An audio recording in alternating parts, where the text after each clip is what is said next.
Nancy, you're good on Zoom. Okay. It is 10 a.m. on February 23, 2023, and I call the Commissioner Court of Wichita County to order. At this time, would everyone stand? Pray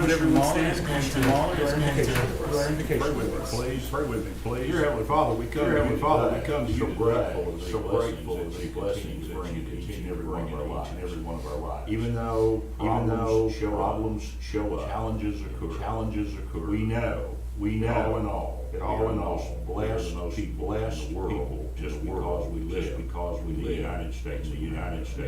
Lord, we want to continue to thank you for that. Continue to help us work, and make this a better place, for everyone. Continue to work. Lord, a lot of people are hurting these days. Medical problems, even in our county. Even in our gas, you wrap your arms around those. Bring them peace. Only you can. Lord, we appreciate you as we move into this Easter season. And we celebrate the fact that you gave your only Son has, so that we can everlasting life. We ask these things this morning in the name of your precious Son, Jesus Christ. Amen. All right. Let's do the pledge. I pledge allegiance to the United States of America, to the republic for which it stands, one nation, indivisible, with liberty and justice for all. And now the Texas flag. Honor the Texas flag. Pledge allegiance to these. One state, under God, and indivisible. All right, everyone can be seated.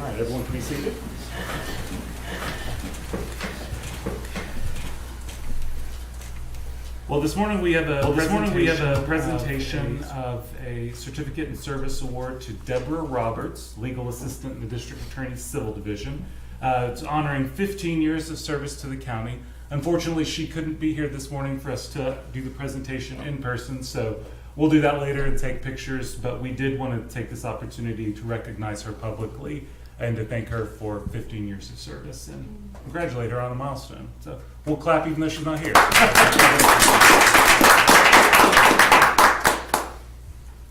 All right, do we have any other presentations that anyone wants to make? Okay. It's now 10:03, and at this time we'll open up for public comments. As a reminder, we ask that you limit comments to 5 minutes, and these are items that are not on the agenda, so no action will be taken by the court.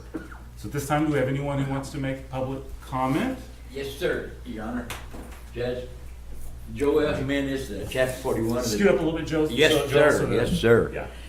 Joel Jimenez, Chapter 41 of the Disabled American Veterans. I just wanted to inform the taxpayers, the people of this county, the commissioners, and the judge that the van is coming this spring. Now, when you're working with the VA, spring could be July, but anyway, it is coming, and I'm thinking anywhere it's in an application now because thank you for all y'all do for getting involved with the Disabled American Veterans Van. And so when it gets close, I would like like we did 4 vans ago, have everybody present outside in the van with the medical people from the VA system, the medical people from the VA clinic, and then the commissioners and the judges for a photo. Okay. For a photo time. Yes, sir. Well, nothing. When you said band, I thought you said band. I thought, what, y'all get? No, band. No, that's coming later. The band. The Chapter 41. You call it and we'll. I just misheard you. Sorry. Thank y'all so much. I mean, it means a lot to us that you get, because COVID, the last 2.5 years, it has stopped everything in our system, in the VA veteran system. Not stopped it completely, but it's kind of like starting anew again. Yeah. So. Just keep us posted, Joel, I will. when that gets here. And thank you all so very much. And I salute Thank you, sir. Joel. Thank you, Joel. Right. Do we have other folks that want to make public comment? Joe, I know, Joe. I think they're for an item on the agenda. Okay. Yeah. Come on up to the podium.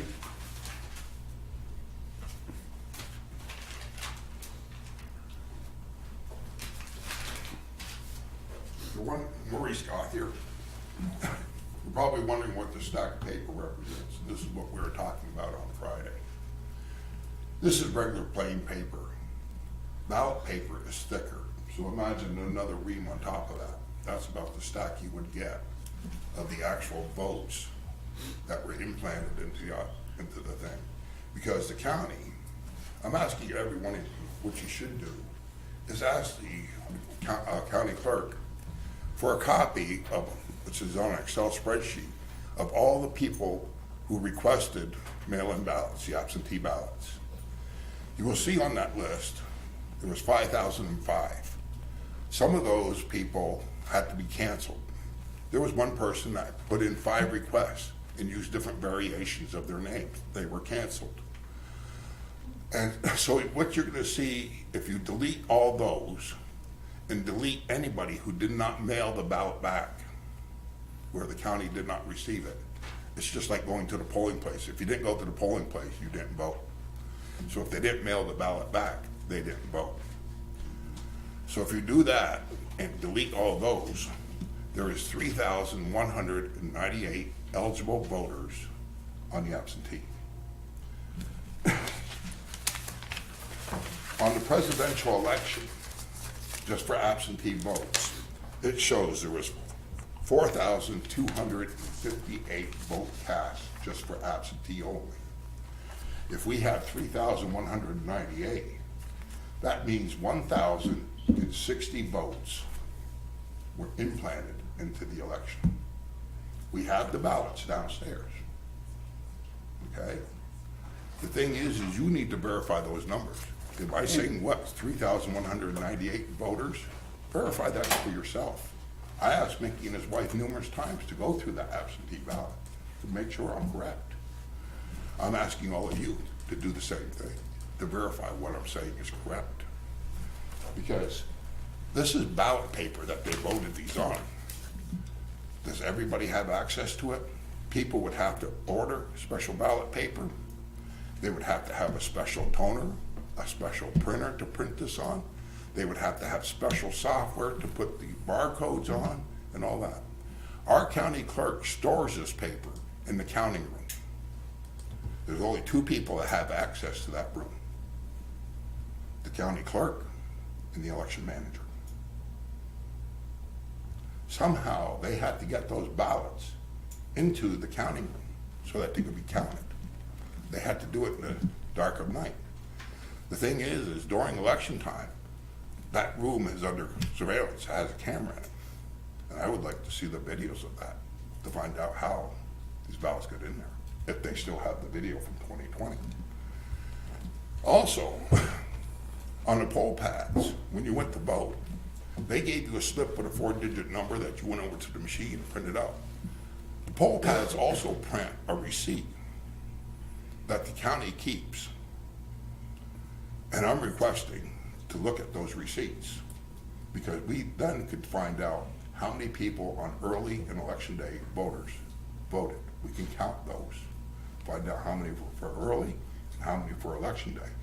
Even though the poll pad was disconnected to the main one, that receipt would still be printed, even if it wasn't connected to the system. The same thing with 2020. When you went in there, because I asked, I said, when they put the poll deal receipt, they gave me mine with the 5-digit number, because of the new machines, we use 5 digits. But the receipt sheets are, no, we have to keep this. This is for our records. I'd also like to see the receipts for the 2022 election, for the November 8th. The thing is something happened in this election. It needs to be investigated. It happened in every election, federal, state, county, municipalities, and school boards. It affected every election, because they didn't all just vote for WISD. They voted for every election. These ballots that should not have been in the system have been counted in every election on that ballot. We need to discover this. We need to investigate it. We need to find out. I have copies of I took all the numbers from the spoiled ballot list 605 numbers. And I put them in numerical order so I can sit down and look at this and investigate it. I still have 10 days. That's what I'm gonna be doing with my 10 days, is going through this and finding the truth. Thank you for your time. Just clarification. Sure. Did you submit those requests to mail for the tickets and the film? All right, I did one better. I asked for the receipts for 2022, and I will make one out for the 2022. I made one for the 2020 election, made one for 22. Okay. I also asked for everybody's oath of office in the county and any employees that took the oath of office from 2020 on to present, because somebody did not go by their oath. And I want to have that copy, because when you took your oath, you signed a piece of paper and it was notarized and it is stored in the county clerk's office. So I am asking for everybody, because somebody in the county did not uphold to the law. Thank you. Thank you, Joe.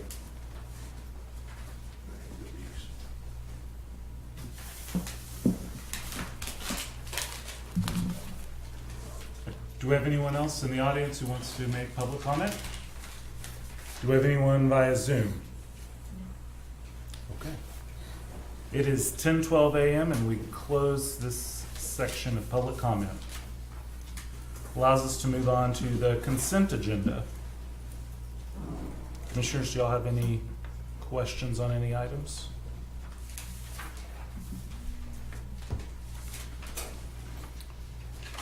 On the item number 8, Judge, Brendan, did we, apparently Santa Rosa has sold to Centria? Not sold, they just renamed. Okay. No change of contract or Correct. nothing we have to approve of? I have a question about that one too. Is there a reason that this is coming out of permanent improvement and is not included in the IT budget?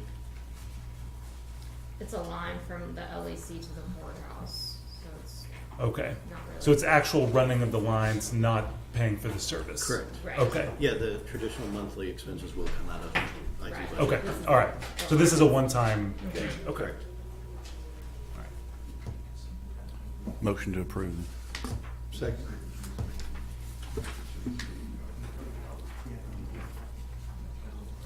Would,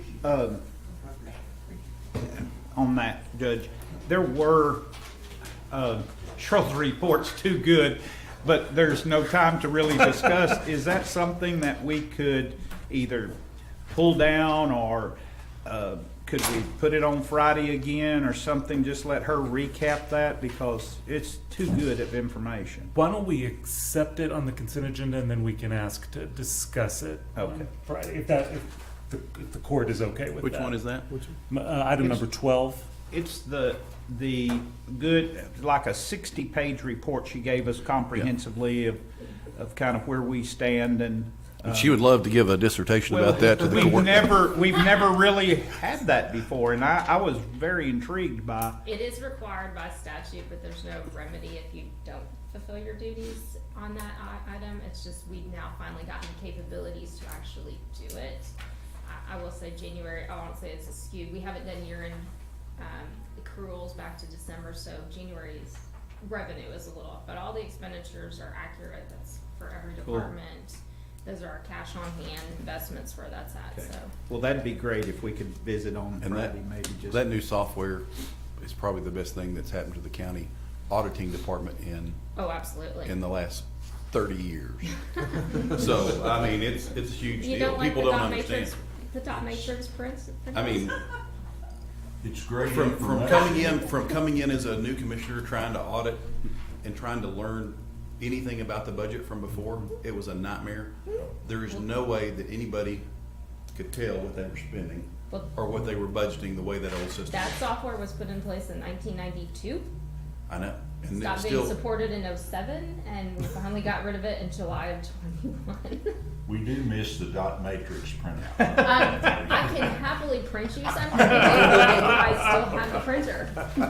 It's great information. I scan through it. It's it needs to spend some time on it, though. There's a lot of information there that's. Yeah, we're working on improving that, but I wanna get y'all something every month, and so.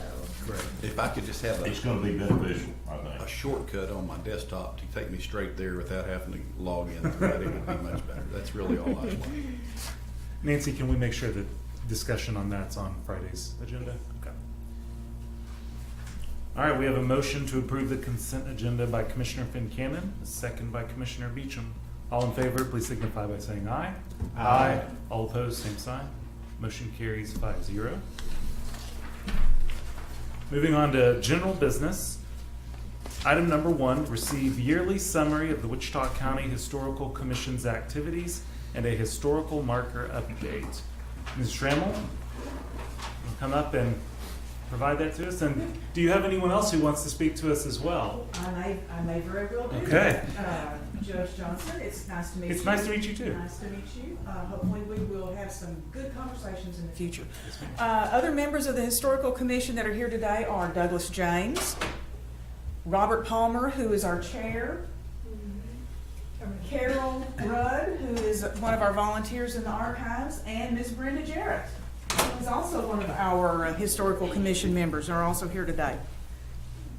Every year, the Texas Historical Commission requires the County Commission to present a report on their activities during the year.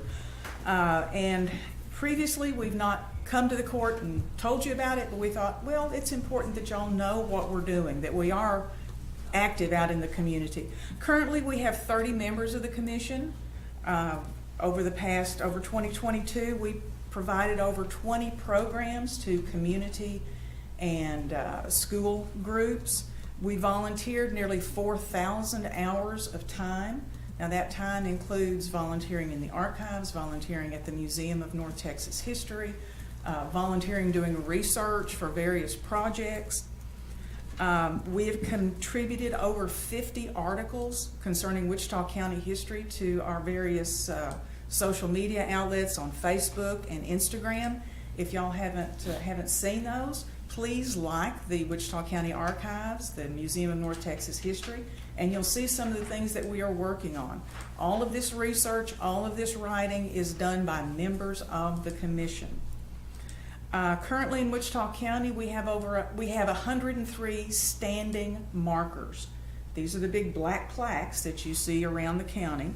We have 5 markers currently in process, honoring the Church of the Good Shepherd, honoring Lloyd Ruby, honoring Ralph Harvey, honoring Providence Baptist Church, and honoring Jimmy Culp from Electra. Not many people know Jimmy Culp. Really good story. Within the past 2 weeks, we received information from the Historical Commission that we have been approved for our 5th Undertold marker. Undertold markers are free markers. All we have to do is do the research, present the information to the Historical Commission, and of the 60 applications that were submitted, 15 were approved, and Wichita County got their 5th. And I'm very proud of that. 1, that we got it. 2, that it will honor the Youth Opportunity Center at the corner of MLK and Madison. That building, if you have not been by that building is amazing. And that has been approved as a recorded Texas historic landmark. Some of y'all who have been on the commission know a couple of years ago we did a book called Women of Wichita County. During 2022, $2,000 was received from the sales of that book. Now this is just 2022. That money is split equally between the Museum of North Texas History and the Wichita County Archives. Some people say, what do the archives do? Well, the archives is the paper history of Wichita County. Plus, in a way, it's information central on Wichita County. When people call and they want to know, who owned my house 50 years ago? Sometimes they'll call here at the courthouse, and the courthouse, thank goodness, directs them over to the archives. We get calls like that all the time, people coming in. We had a very interesting call from a gentleman who was adopted and wanted to find out about his adoptive family. Luckily, our archivist, Bryce Blair, got on the job and presented the gentleman with a complete family tree. So that's just some of the things that we do in the archives. One of the things I'd like to tell you about are some of the projects that we're working on currently. Told you about projects in the past. All of us know that the east side of Wichita Falls has a deep history that is relatively undertold. And I will point my finger at Ms. Jarrett back there, who is working with the Museum of North Texas History and the Wichita County Archives to develop a pictorial history of Wichita Falls East Side. An interesting side note to this is that while these people are bringing pictures and plaques and various and sundry bits of information, they're telling stories. One of our volunteers in the archives is very good with all of the electronic stuff, and he has started recording some of these oral histories. And I've heard bits and pieces, and they are wonderful. We are researching and looking for ways to utilize those in the future, to share those with the community. Another project that we're working on, and again, going back to sharing information with the community, like I said, we research a lot, we write a lot, we post it on social media. Can't seem to get anything in the local newspaper, but that's another issue to talk about. We have started a podcast called North Texas Tales. We currently have 10 episodes and we're on Spotify, by gosh. We currently have 10 episodes. Again, the episodes were researched, written by members of the Historical Commission. And we've got other episodes in the planning phase. We do a lot of stuff. A lot of people don't know what we do. We're always looking for ways to let the community know that we are a resource and that we are working for them. Our final project that I want to talk about are Nat's hats. If you've been to the museum, if you've lived in Wichita Falls, you know the history of the cow lot. You know that when Nat retired, the Amon Carter, the number of museums were trying to get those hats. Nat wanted them to stay local. They're now housed in the Museum of North Texas History. Each of those hats has a name. Sometimes they have a ranch. Sometimes they have a city. Sometimes all they have is a name. Late last year, we decided, let's find out those stories. Let's find out who owned those hats and find out as much information as we can to develop at minimum a brochure, at maximum a book about Nat's hats. So far, we have researched over 100 of those hats. We have 500. So we're going to do as much as we can to get a product out there.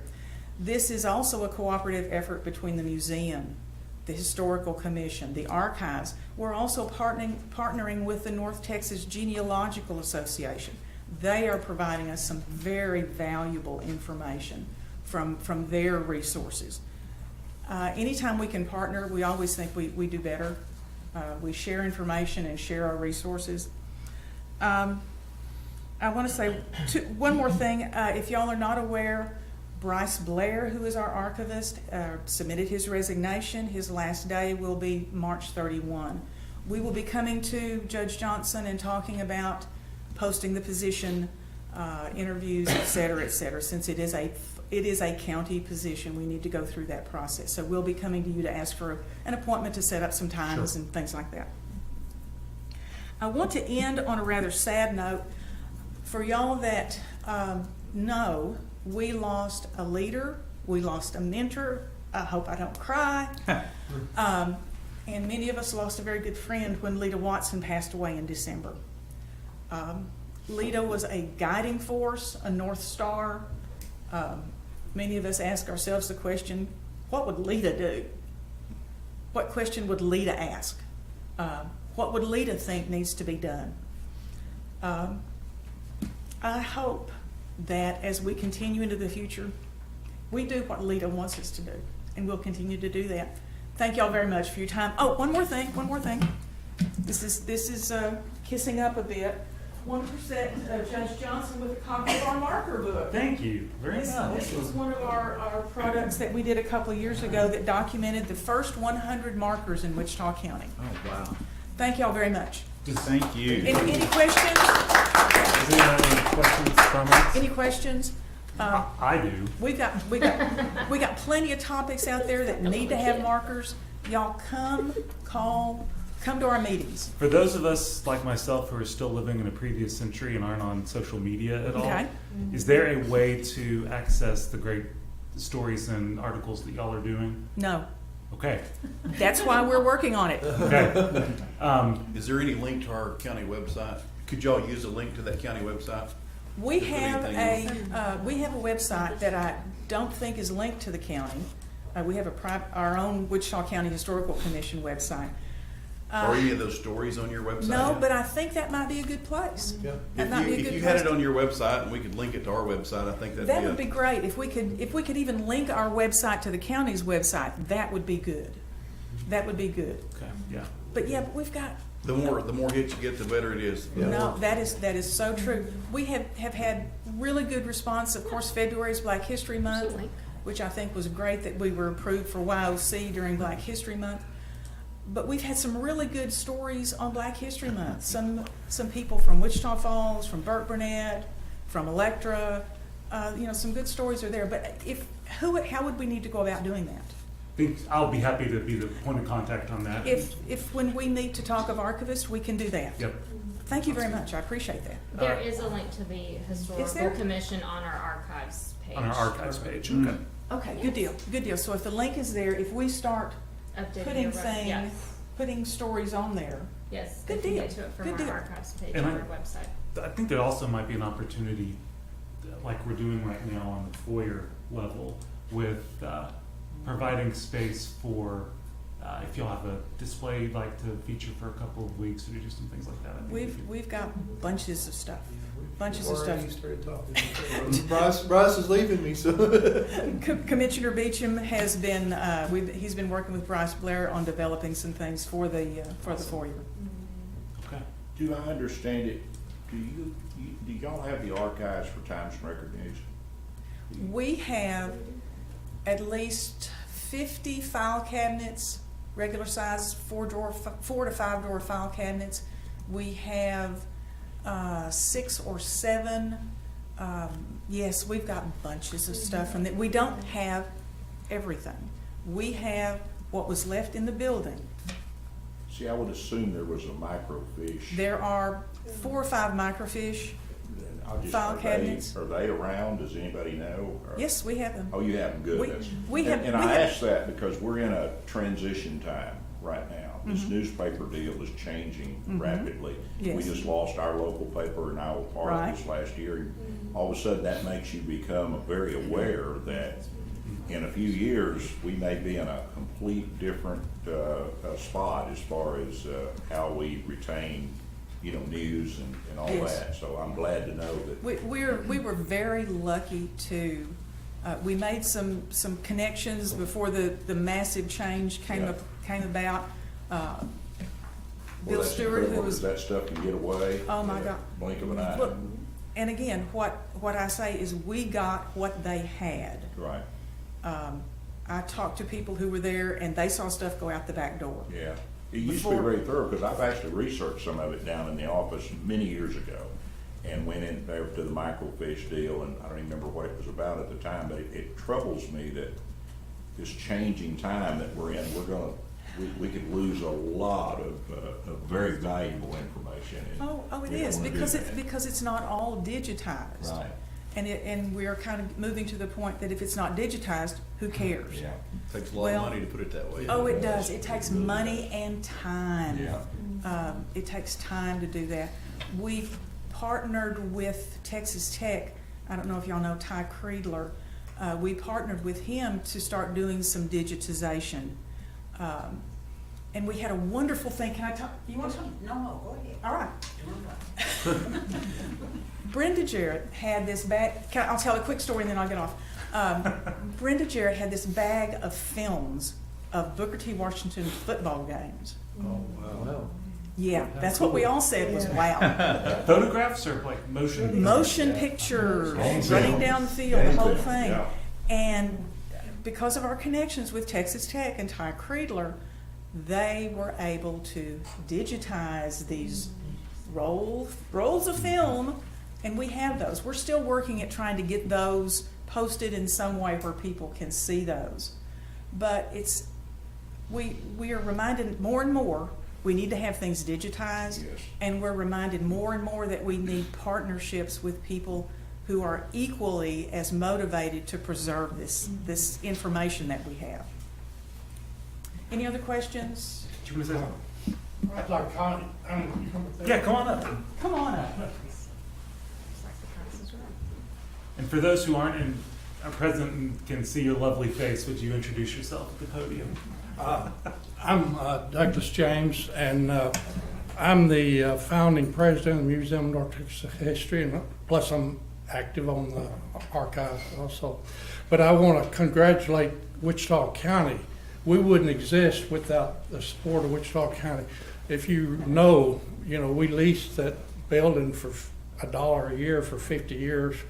And we're up to date on the lease. And it's worth every penny. Yeah, but let me say that as space comes available, jail, first one thing another, there is a real issue over there about the elevator access, and we've talked to. We don't talk about elevators here. But when we got the morgue that's from the newspaper, it really filled up the space we're using for the archives, and the access to the second floor. There's a basement about 20,000 feet. There's the first floor about 20,000 that the museum and the archives are, and then there's a top floor that's not, in my opinion, not being utilized very well. As the pressures come, we really need access to the second floor of that building, public access, elevator access, because we really are limited on expansion because we really don't have room. And so that's an issue. But I want to thank you. We wouldn't exist. We struggled to get the museum started and then the archives. And but we wouldn't exist without the support of Wichita County. But just keep in mind, we really need to take that to the next step, because there's exhibits that could be permanent. There's a lot of stuff that could be exhibited if you had room. So that's my pitch. Thank you for your help. Doug, thank you for all the time and effort, and instrumental in having a good program that we have. And Robert, you the same way, countless hours of dedication. The archives and the museum are pretty kind of together. Excellent. Thank you all. Anyone else have any questions on this? Comments? Thank you so much. Thank you all very much. I'm glad you chose to come and give the report in person. It's good for me. Thank you all. So good. Thanks for having us. Absolutely. All right, item number 2 is review and approve the regular bills for payment. Order county treasurer to disperse payroll and bill payments within 72 hours via U.S. mail, FedEx, UPS, or electronically unless directed otherwise, or may be picked up and ledgered in the treasurer's office. Motion approved. Second. All right, we have a motion to approve by Commissioner Mahler, a second by Commissioner Cannon. All in favor, please signify by saying aye. Aye. All opposed, same sign. Motion carries 5-0. Item number 3, discuss, consider, and/or take action to approve one of 2 quotes for air filter replacement at the LEC to be paid from LEC bond funds. On this one, did you have something to say? Go ahead. Then I have a question. I was visiting with Ricky this morning, and then Commissioner Cannon as well, who both think they have an option that would be significantly cheaper than either of the 2 that are quoted here. So if the court is good with it, I think might pull this one down this week, let them talk amongst themselves and see if there's a way to even get them what we need even cheaper. I may be missing something, so that's why I No, asked. that's fine. My question would be to Cheryl, is air filters something that we can necessarily put on LEC bond funds? That's just a standard general maintenance item. Yeah, I don't know that we can because it needs to become a permanent structure of the Yeah. facility that's not going, it's really just maintenance and repairs for the actual building itself. So Yeah. no, I don't believe we can pay for it out of LSC That's disposable. Yeah. If you leave them in place, as long as a lot of people do, they become problems. They're not supposed to be used Yeah, but then enough. we'll be replacing the whole system, so. I get it, yeah. What is the inventory is that? Is that a one-time change out? Is that a? It's not Do my you know? item, I don't know. Okay. It is, Do you know, G? Okay. I thought it was stock, replacement and stock. I had emailed Will about it last week, asked him the same thing.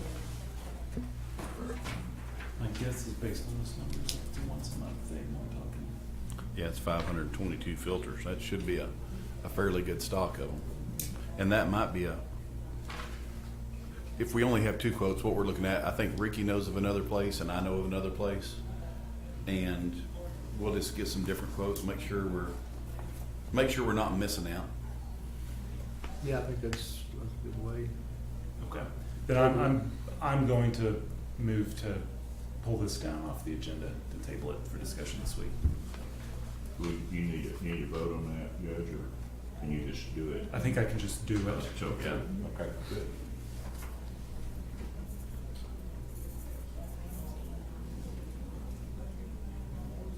Okay. Rutledge said that the filters need to be changed quarterly. Quarterly. So is that an inventory for 1 quarter or is that an inventory for multiple? That's what my question was. How many There was filters? 522 filters. I That's don't think. One. That's one? One quarter. So the new LEC has 522 filters. Yes, sir. That's impressive. That's crazy. And based on the numbers, $20,000 for air filters a year for the And LEC. let me guess, we got 522 different ones. And there's, Well, there's close. there's a lot more different ones than what you would imagine. but is there no, Yeah. there's no way to have a Service? refurbished or a reusable filter that rinses out, washes out, dries, and then you put the second set in, but then you come back to the first set? It depends on the type of filter you have to have. Mainly all these I'm looking at, they're all pleated paper filters. You're not gonna have that. Gotcha. Interestingly enough, if you look at the numbers, it makes it even the $5,800, it's like 11 and a quarter a piece, at 522, which puts it in a little bit better perspective. I mean, that looks like a big old number till you think about 522 of them. Yeah, the price But if for you're doing filters that on 4 these times is a pretty year, reasonable. But That's 4 times a year, Mickey, that's now into $20,000. Yeah. yeah, I mean, I've got some filters that'll run you, 500 a piece. We'll have Ricky and Commissioner Kincannon get with Will and see if we've got a way to do it a little cheaper. And then we'll come back and talk about it again. All right, moving on to item number 4, discuss, consider, and or take action on James Printing Company invoice number 9441 in the amount of $91.85 for 250 business cards for Lee Burgoyne to be paid from Department 406 with specific lines determined by the county auditor. So I talked to Lee over the weekend. He is currently at a conference out of town, and so he couldn't be here this morning to talk about it. I did reiterate to him, and I'll take this opportunity just to make sure everyone in county government knows, the court approved in 2018 a policy that if you're going to order business cards or any type of stationery, it needs to be done through the commissioner's court. Actually, who does it need to be done? The commissioner's Currently, it's secretary. doing that through that until the purchasing agent Right. is in place. Once we move to a purchasing agent, then it'll go through them. But She will start March 3rd. Oh, She's excellent. been hired. Her name is Tana Sykes.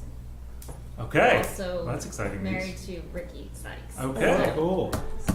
Well, so if in the next 20 days anyone needs to order stationery, remind them of the existing order to come to the commissioner's secretary to do that, because we can get it done more efficiently and cheaply.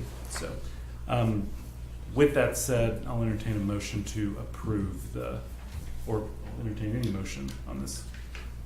Now, are these that number 4, has he already purchased those? I He mean, has, he has already purchased those. This is one of those asked for forgiveness and permission, because as a department head, he did not keep up with the requirements of the court orders already posted by the court. And the only reason I And say I- that is we pay 4.5 cents a card, and he's paying 36 cents a card. Correct, and as with the current standing order, I cannot pay this as it is illegal Yeah. without your allowing it. Which is why it's on the Correct. agenda today.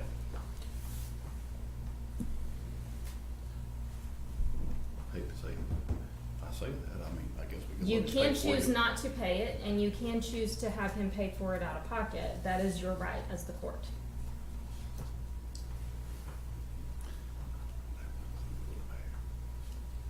I'll make the motion to I'll approve second the, $91, we'll just Yes. make a big deal out of it. all right, on on a motion by myself and seconded by Commissioner Buchanan to approve the payment of the $91.85 invoice. All in favor, please signify by saying aye. Aye. All opposed, same sign. Motion carries 5-0. All right, item number 5, discuss, consider, and/or take action to approve the City of Electra's ARPA request to replace their main water line and deteriorated hydrants and increase fire protection in Electra at a budgeted cost of $700,500. This will be in lieu of the Hatton-Hammond Rehab Project approved in Court Order 22.0418.255. Commissioner Watts, is this yours? Yes, and just let me make a correction here that even though Steve has a budgeted cost, he asked us for $500,000 worth of help on this project, and the engineer came, Judge, and visited he and Steve about their rehab project. They're in a situation where a lot of older hydrants are in need of rehab. They don't have a current cutoff behind them. Some of them are inoperable, as well as a little enhancement on the main line there on the old road coming in. So I'll let Steve tell us more in depth. He studied it a long time and worked with this engineering group a long time on it. Well, not for much longer. Retiring in August, so, Steve, no, will you introduce yourself before? yes, sir, I am Steve Boland, City Administrator, City of Electra. Matter of fact, we came and discussed this earlier, this project. I'm basically here to answer any questions you may have. I think that this is a really good project to apply these funds to. Not only does it benefit the City of Electra taxpayers, it also benefits taxpayers out in the county that we service water to Pumpkin Center, all the way up and down 287 to the county line. So there's lots of citizens that would be benefit from this project. And Jeff, you may have said this just a second ago. The county's only doing $500,000 of it? That's what Steve asked us for. That's what I thought, it was 500,000, so I Correct. didn't know. We asked for 500. The total budget is $700,500. Hadn't we already approved that? We did not. We did not approve No, it. we just took the discussed it. presentation and we discussed it, but the 500,000 is in line with what we did with the City of Burke Burnett. I began just, when we got to working on that $91 project, I saw Steve begin to squirm around. I pay for lease cards out of my pocket. Well, I think we understand it well. We know it's a valuable project, and it gives us, like Steve said, more enhanced ability to fill up where we need to, especially, and Steve knows as well as anybody what can happen. It can turn wild in a hurry, wild western out west. So that just gives us more ability and to fight what we need to fight. But with that, Judge, I'd make a motion that we move forward with the $500,000. Second. And Steve, with Cheryl here, because she's been generous enough to help on the water deal, we've submitted those bills to her. That way she tracks them and keeps them, and that seems to have worked great. So, Cheryl, are you still good with that? Yes, I'm good with that. Okay. When we begin to haul water for a wildfire fight, which is done in the western part of the county a lot of times, one of the discrepancy we have is where can we go load? Yeah. And this would actually enhance Yeah. our ability to do that when you're fighting wildfires. So there's been, you're right, there's benefit inside the city limits, outside the city limits, there definitely is. I think a great project. Yeah. Okay, any other questions for Steve? All right, we've got a motion by Commissioner Watts, seconded by Commissioner Beecham to approve the request at $500,000. All in favor, please signify by saying aye. Aye. All opposed, same sign. Motion carries 5-0. Thank you, Steve. Thank y'all very much. Thank you, Steve, for coming. All right, y'all have a good day. All right, and then item number 6 is receive update on courthouse renovation, elevator projects, and county courthouse annex. Commissioner Beecham? The biggest thing I have to report is we have a hard date for demolition interior of the annex now. It's March 13th. It's been given to Tommy already to start making his plans for how his office will function and getting the word out. As far as everything else, they're putting in ceiling, drop ceiling. We got the above ceiling inspection last week, finally. So ceilings are finally going in on the first floor. A lot of activity going on at the annex. They worked over the weekend on the exterior. A lot of movement, so It's good. Everything's moving along. And I think last week during the update, something had just happened where stuff had fallen in the elevator shaft. Did that turn out last to be? week or the week? I think it was just last week, yeah. It seems like ages ago. Yeah, well, we did have an unfortunate incident where they had a temporary platform floor up on the 5th floor across the elevator shaft that they were in the process of removing, they being Litigant Construction. The elevator, TK elevator folks were working below in the elevator shafts. They had just evacuated the shaft where they lost a double 2x8 that plunged 5 floors through the roof panel of the new elevator, damaging the roof panel. They can continue to work on it. Don't know if there'll be a schedule impact at this point or not. They're looking at replacement options at this point. But thankfully, no one was hurt, number one. And No number- one was hurt. Number 2, And it wasn't. damage to the car, but not anything. Nothing structural, Okay. it was a metal roof panel and then a side brace on the top of the cab. So nothing mechanical, nothing structural seriously, so just,